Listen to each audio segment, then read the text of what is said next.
Alright, so let me give you a little background on this video before we really get into it.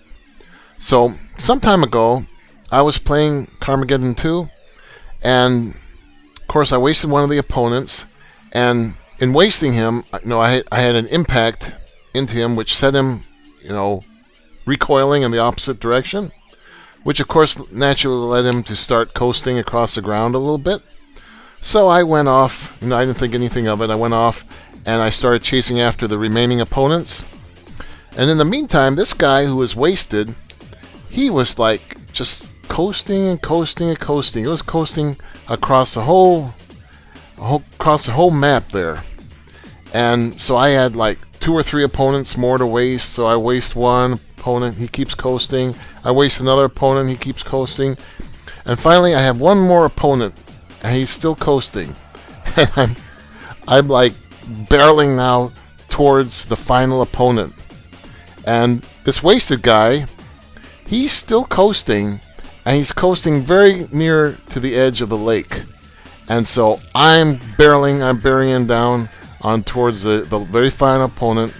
I smash into the last opponent. At the same time, this wasted guy, he hits the edge of the lake, starts going down to the bottom of the water.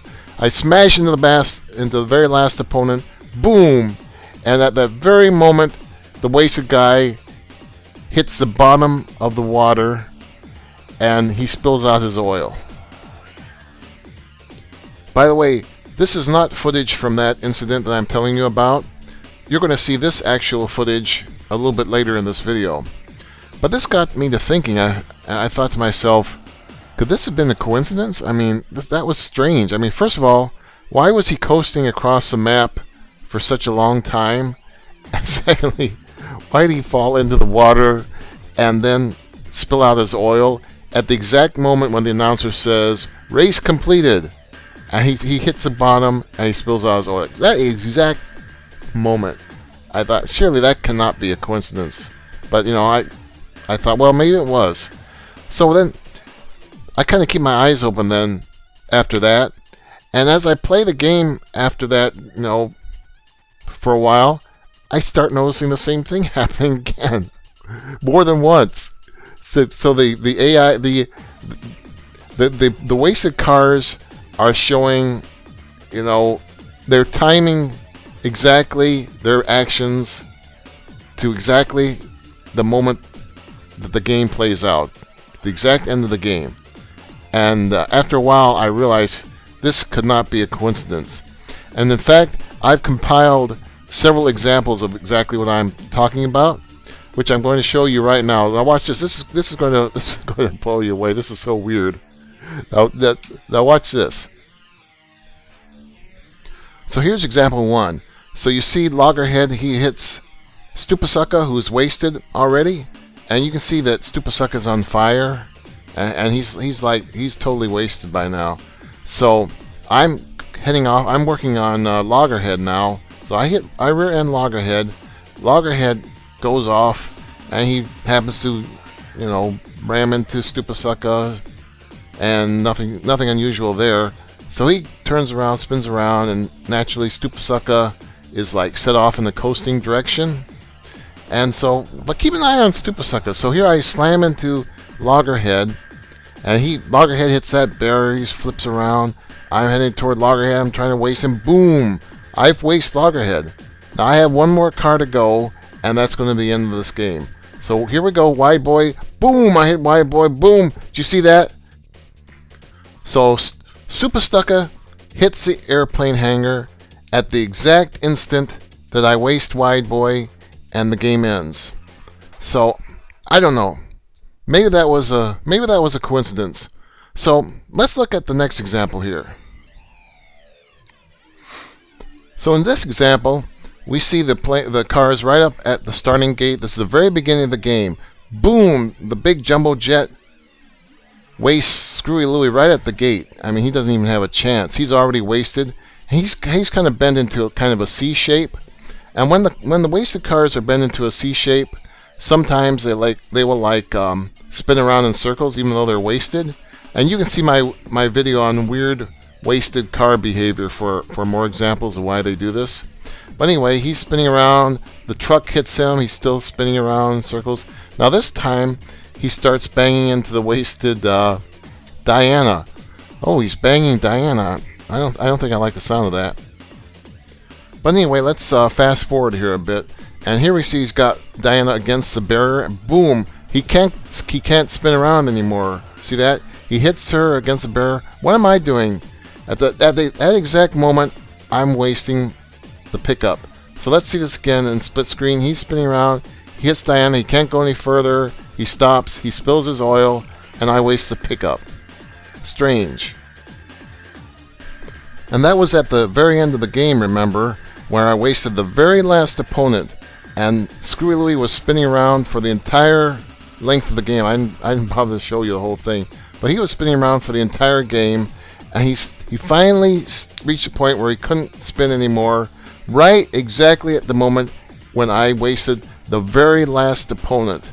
Now that's another thing that I just thought, I'm not sure that could be a coincidence. Could that? Yeah, no, I don't think so. Okay, so let me show you the next example here, because, you know, extraordinary claims require extraordinary evidence. So I want to give you lots of examples of what I'm talking about. So here I'm heading towards a cop car. Boom, I waste a cop car, okay? So he's sent coasting along towards the water. So I turn around and I head off in search of the final opponent. So now keep your eye on the cop car. We're going to stick to split screen view for this entire clip here. Now watch. Notice how the cop car is like coasting down into the water very slowly, very gracefully, at a very even speed. You know, no sudden changes in speed or anything. Ooh, I just saw. There's the last opponent. It's Otis. He just narrowly missed getting hit by the big jet engine there. Now I missed him. I tried to get him. I missed him. Look at the cop car. He's finally coming down. Very, very slow ending. Boom! He spills his oil. But if we play that again, notice at the exact moment as I'm bearing down on Otis, I'm coming right towards him. I'm going, and boom! I waste him, and boom! The cop car spills out his oil. So I mean, this is just weird. This is just crazy. Okay, so let's look at this last example here. Now here you see Screwy Louie coasting along. I'm barreling down on him. Boom! I hit him really hard. In fact, I hit him so hard I'm spinning out of control into the water here. But look what Screwy Louie is doing. He's like starting to coast. He loses his oil already, but he's starting to coast. Now I fly off the map, so I'm auto-recovered. And by this time, Screwy Louie is picking up some speed here. So anyway, I've got two more opponents to waste here. So I'm trying to chase them down. So I'm just driving along. I know the opponents are somewhere in this direction. Now this is funny. I come across Screwy Louie. I'm driving along, and there's Screwy Louie. I thought I wasted him at the other end of the runway. But anyway, obviously he's wasted. I know he's wasted. So I just pass him by. He's going so fast, I had a hard time overtaking him. He hits the fence, and he like ricochets off the fence. I got another opponent here. Boom! I waste Herbie. Here we go. Here we see Screwy Louie. He ricochets off the fence. He's heading toward the last fence there. Once he hits that fence, I'm sure he can't go any farther.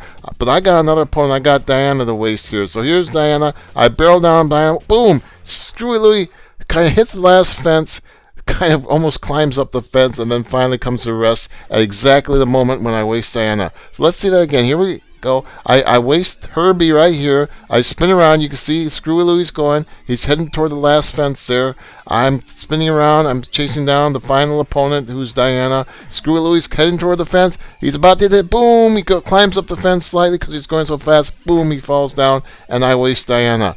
And the timing is just exact. I like the way he kind of like he's going so fast. He almost like climbs up the fence there.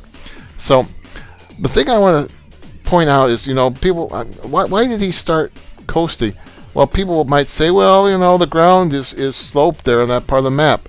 But the ground is not sloped. You know, that's a funny thing. The ground isn't sloped.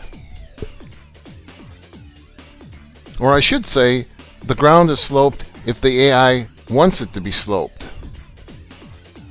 Let's look at these two clips.